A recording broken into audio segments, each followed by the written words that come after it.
भारतीय लष्कराच्या आणि भारतीय जवानांच्या शौर्य कथा आपण कायमच ऐकतो आणि ऐकलेल्या सुद्धा आहेत। परंतु प्रत्यक्ष युद्धभूमीवरती काय होतं, सैनिक कसे लढतात, सराव कसा केला जातो, शत्रूचा सामना ते सगळेजण मिळून कसा करतात याचे एक प्रात्यक्षिकच नाशिकमध्ये पाहायला मिळालं। पाहूया माझाचा हा विशेष रिपोर्ट।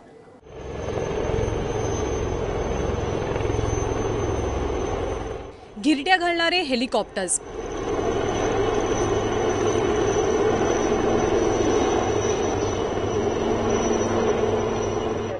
वायुवेगानं शस्त्रांची मांडणी करणारे जवान,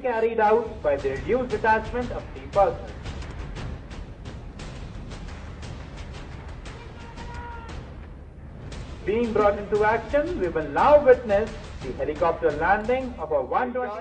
शेकडो मीटर उंचावर असलेल्या टार्गेटवर अचूक मारा।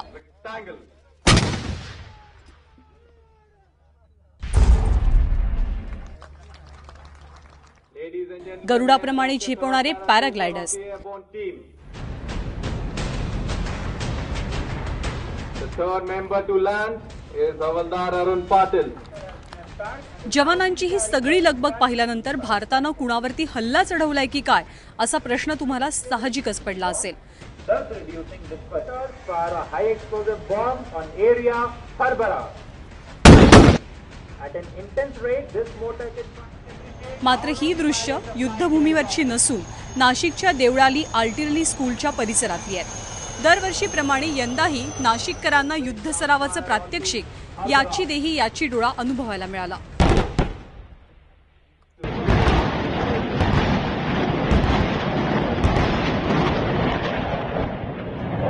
Please imagine yourself in area Harbara. सर्वत्र प्रहारच्या शीर्षकाखाली भारतीय लष्कराच्या जवानांनी पिंपळगावच्या फायरिंग रेंजमध्ये हुबेहूब युद्धभूमी साकारली। खडतर भौगोलिक परिस्थितीत जनावरांच्या मदतीनं शस्त्रांची कशा पद्धतीनं ने-आण केली जाते याचं प्रात्यक्षिक लष्कराच्या जवानांनी इथे सादर केला। युद्धभूमीवर जवानांकडनं किती चपळाईनं शस्त्रांची मांडणी केली जाते याचा देखील अनुभव उपस्थितांना घेता आला। थोड्याच वेळात प्रात्यक्षिकाच्या ठिकाणी धुळाचा लूट उठला, कारण लष्कराच्या जवानांना घेऊन लढाऊ हेलिकॉप्टर इथे दाखल झालं।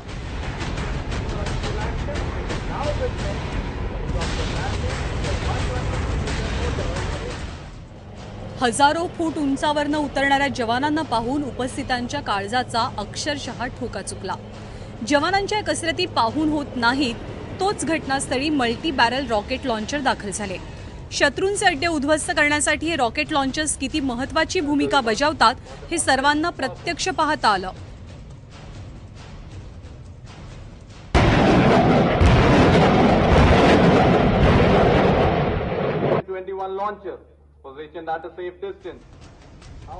रॉकेटच्या माऱ्यानंतर उपस्थितांच्या मनात धडकी भरली नसती तरच नवल।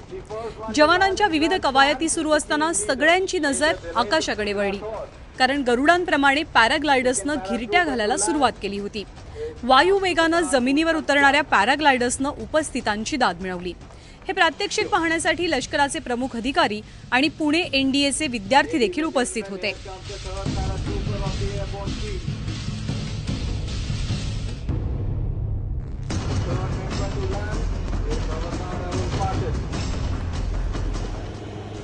जर प्रात्यक्षिकच इतकं थरारक असेल तर प्रत्यक्ष युद्धभूमीवर काय परिस्थिती असेल हे वेगळं सांगण्याची गरज नाही। मात्र परिस्थिती कितीही खडतर असली तरी प्राणाची बाजी लावून जवान देश संरक्षणाचं काम अगदी नेटानं बजावत असतात। सागर वैद्यसह ब्युरो रिपोर्ट, एबीपी माझा, नाशिक।